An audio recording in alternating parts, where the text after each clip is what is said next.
Vamos lá, turma. Então, assim, essa é a segunda aula que eu vou falar para vocês. Que a gente vai ter junto aí sobre a Reforma Protestante, né? A primeira aula foi na semana passada. A gente falou do início desse processo da Reforma Protestante. Eu falei para vocês o porquê que o Martinho Lutero se revoltou, né, e começou a protestar contra a doutrina católica não, na verdade, com a prática, né, que a Igreja Católica estava tendo com a cobrança de indulgência da população, que na época era uma população miserável, né? E a indulgência, teoricamente, levaria à salvação essas pessoas, né? Então eu, como fiel cristão, vou comprar uma indulgência pensando em conseguir chegar até o céu. Ou, por exemplo, se eu tenho algum parente que morreu, esse parente pode estar no purgatório, eu comprando uma indulgência aqui na terra, em vida, eu vou salvar a alma desse meu parente que está lá no purgatório. Ele vai ser absolvido dos seus pecados e poderá entrar no reino de Deus. Então essa é a ideia da indulgência, né? Lembrando, indulgência significa perdão, é o perdão dos seus pecados, né? Só que você pagava para isso, tá bom?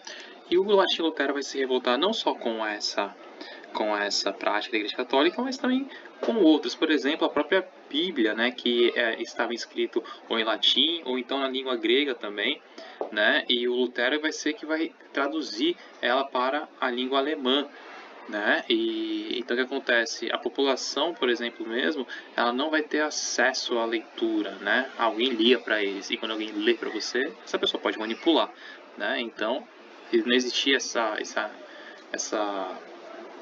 esse acesso à leitura da Bíblia, né? Mas voltando aqui como na segunda aula, então vamos lá, ó.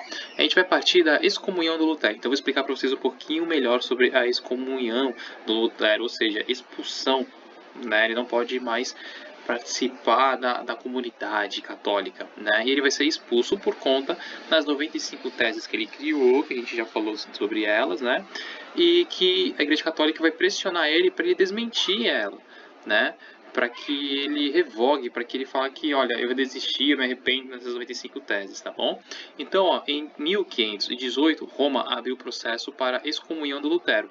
Só um detalhe, ele publicou as 95 teses em 1517. Tá bom? Um ano depois, a Igreja Católica abriu o processo para a excomunhão do Lutero. O Papa Leão X ele vai ordenar que o Lutero revogue as teses, as 95 teses, né? E dessa ordem que o Papa vai pressionar o Martinho Lutero, o mesmo, né, o Papa, ele vai formular um documento que a gente vai chamar de bula papal, né, como se fossem as regras, algumas determinações do Papa. Então o que acontece? Em dezembro de 1520, Lutero queimou essa bula papal que ordenava a ele a negar as 95 teses, né?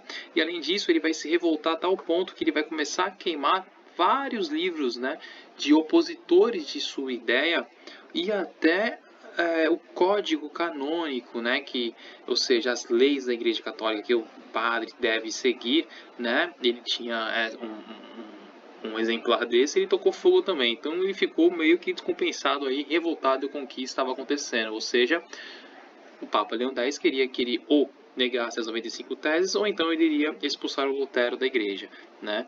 Sabendo desse ato, o Papa vai intimar o Lutero a participar da chamada Dieta de Worms, que a gente vai ver daqui a pouco, tá? E além disso, um padre, um monge chamado Testel, né? Esse monge aí, Testel, ele vai ficar bem conhecido porque ele vai andar por todo o Império Alemão difundindo a ideia da indulgência. Então ele chega numa cidade e começa a fazer uma feira, um leilão mesmo do perdão, né? Um leilão das indulgências. Então ele chegava numa praça e começava a gritar que essa noite ou amanhã pela manhã na igreja X eu vou estar lá junto com outros padres para absolver os pecados, seus pecados, os pecados também dos entes, dos seus parentes que já morreram, né? Então era uma verdadeira feira, tá bom?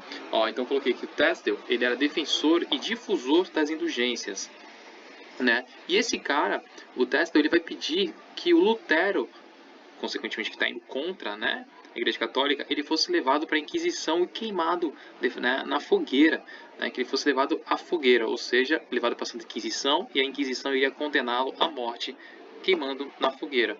Era uma prática da Igreja Católica, né, essa de julgar as pessoas como herege, aquele que está praticando heresia, está falando mal da Igreja Católica, está cometendo pecado, e dependendo da heresia ele poderia pagar com a vida. E uma das formas de pagar com a vida era ser queimado vivo, tá bom?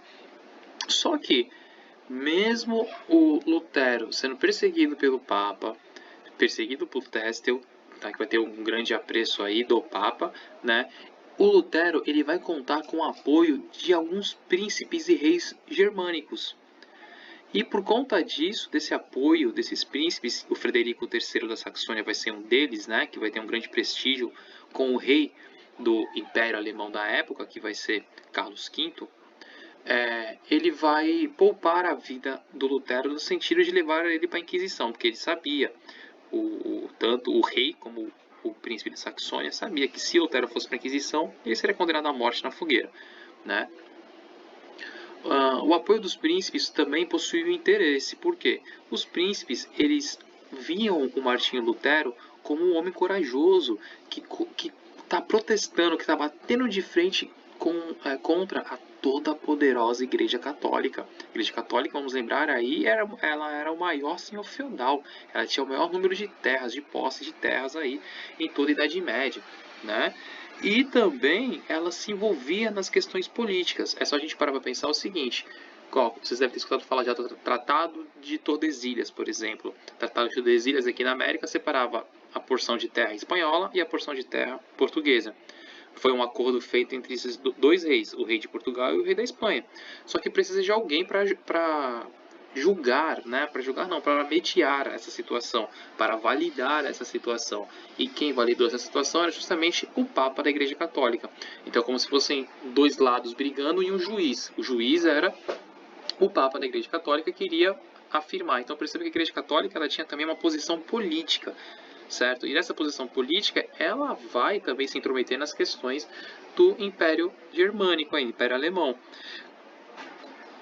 Esses príncipes que eu falei para vocês, principalmente o Frederico III da Saxônia, vai ver no Lutero uma oportunidade de bater de frente também contra a Igreja Católica e limitar os poderes da Igreja Católica em seus próprios reinos. Ou seja, fazer com que a Igreja Católica perdesse um pouco essa intromissão, né, que ela fazia dentro dos reinos, tá bom?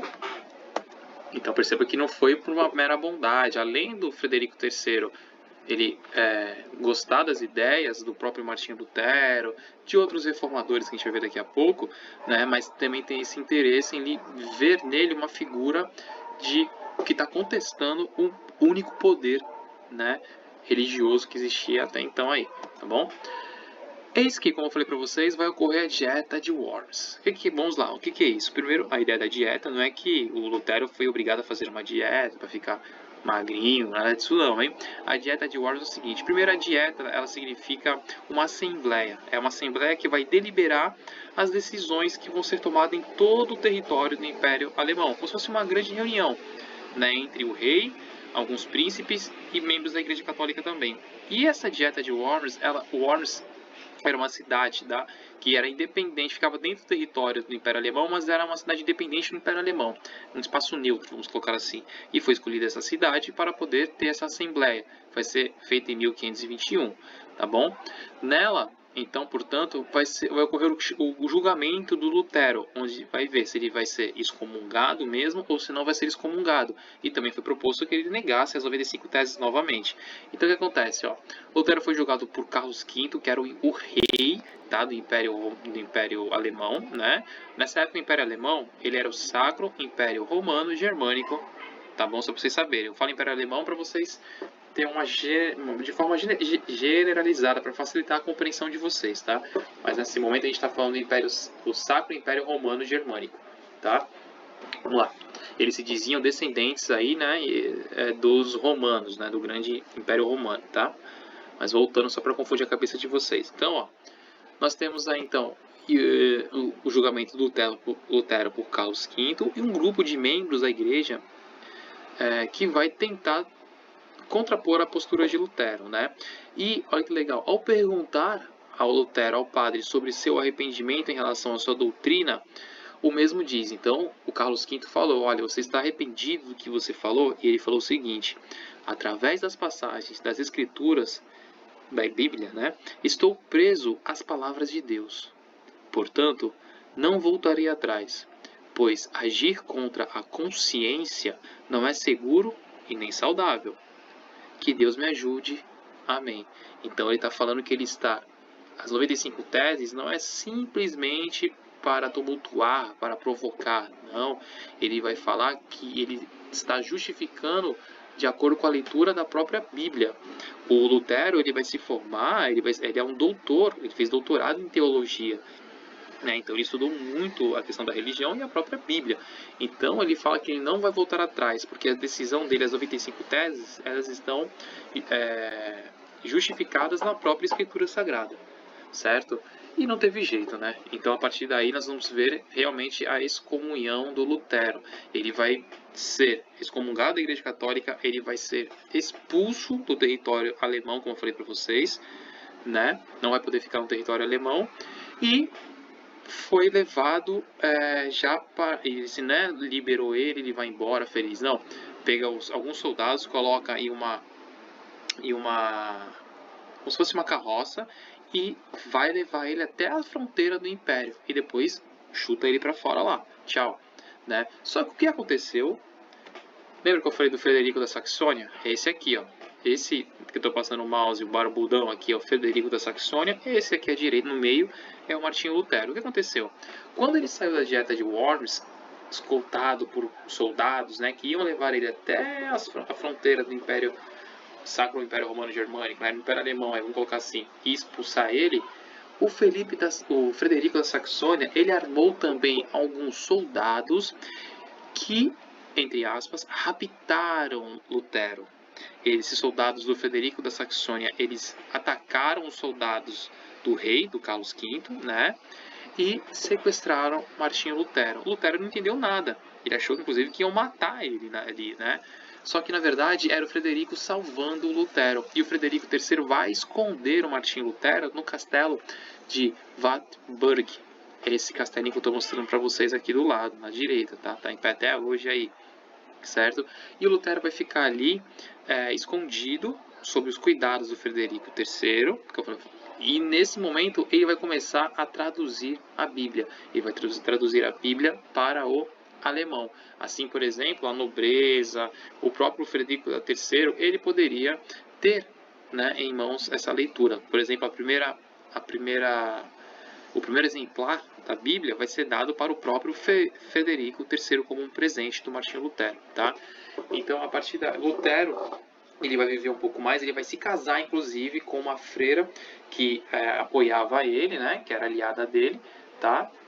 E morre pouco tempo depois, inclusive. Mas ele vai deixar um legado. Qual que é o legado dele? Como eu falei, a reforma protestante, reforma, vai refazer alguma coisa, né? Vai ser remoldado, vai ser reconstruído. Eles estão justamente focando na religião.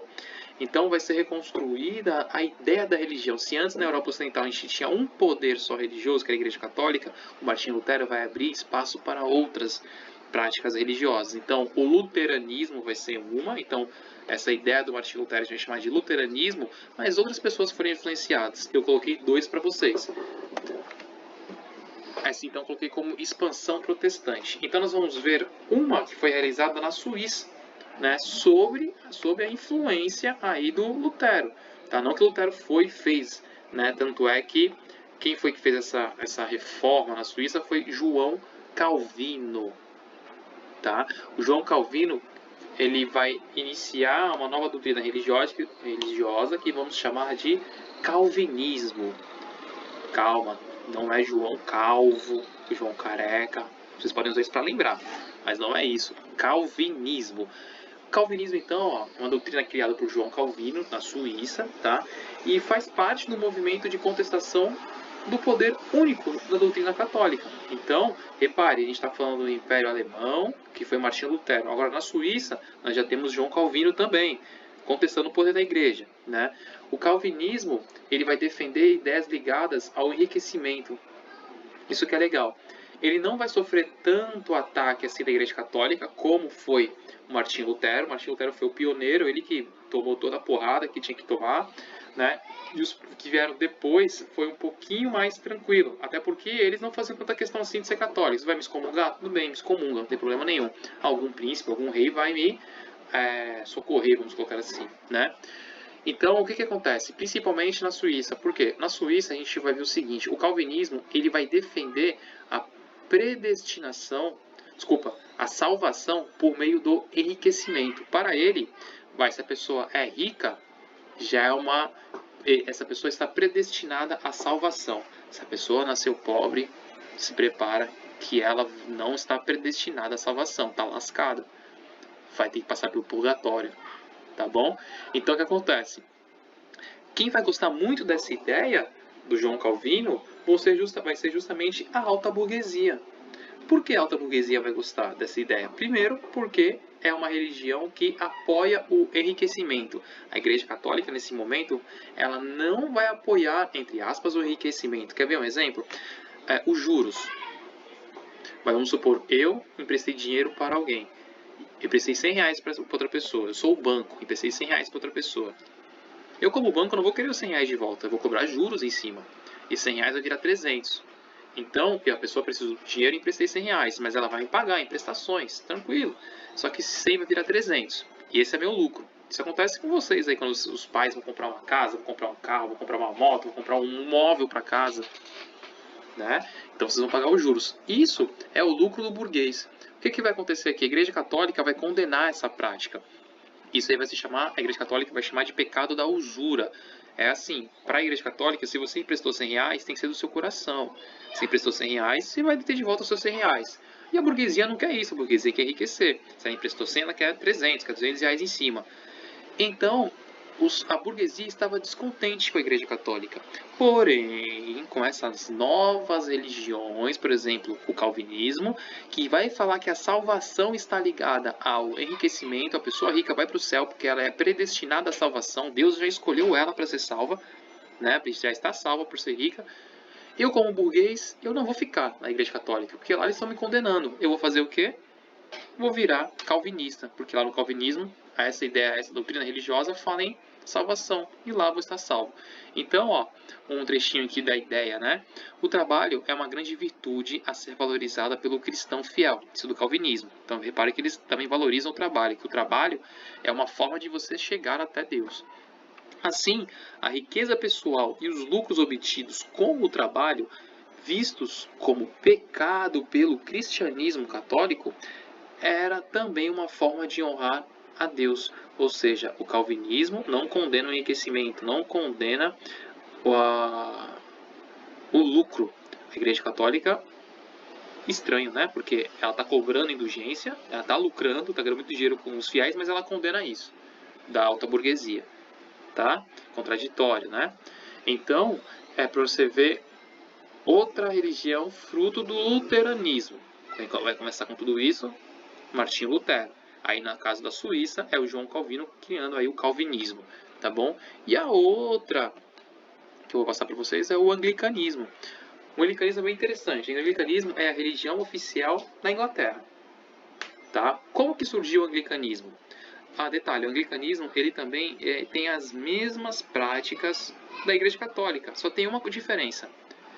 O anglicanismo, o Papa, o que seria o Papa para os católicos, para o anglicano, é o rei. Então o rei, ele é o Papa da Igreja Anglicana, vamos colocar assim, tá? Como que aconteceu isso, professor? A Inglaterra nunca foi católica? Sim, a Inglaterra era católica, era ligada à Igreja Católica até o ano de 1534, quando o rei Henrique VIII, na Inglaterra, vai romper com a Igreja Católica. Então, no ano de 1534 foi publicado o chamado Ato de Supremacia. Nesse documento, chamado de Ato de Supremacia, vai ser criada a Igreja Anglicana, tá?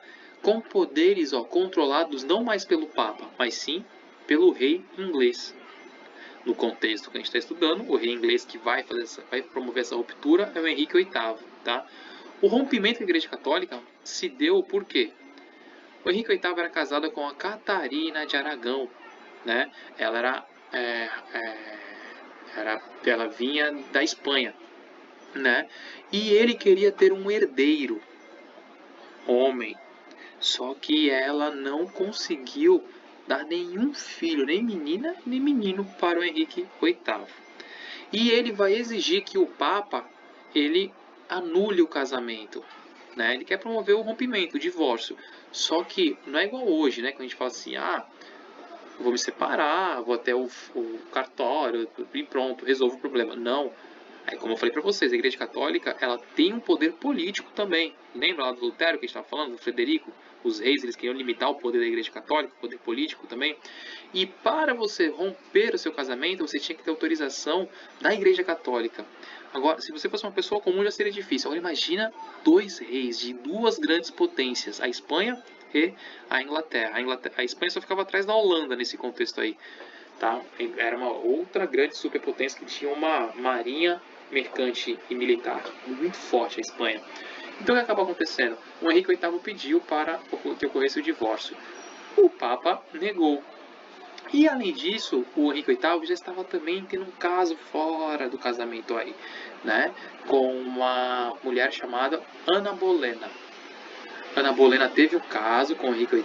O Henrique VIII vai se separar da Catarina de Aragão. O Papa vai falar que não, ele não permitiu. O Henrique VIII lavou as mãos e falou: não estou nem aí. Eu que vou criar agora, se você não permite, não tem problema. Eu vou criar a minha própria religião. Vai ser a mesma coisa que a Igreja Católica, porém, ninguém vai respeitar o Papa. As ordens vão sair de mim, do próprio rei. Certo? Então essa foi a sacada. E lembrando que nós já estamos no contexto aí, né, das reformas protestantes, lá do Lutero, do João Calvino e agora na Inglaterra o anglicanismo, né?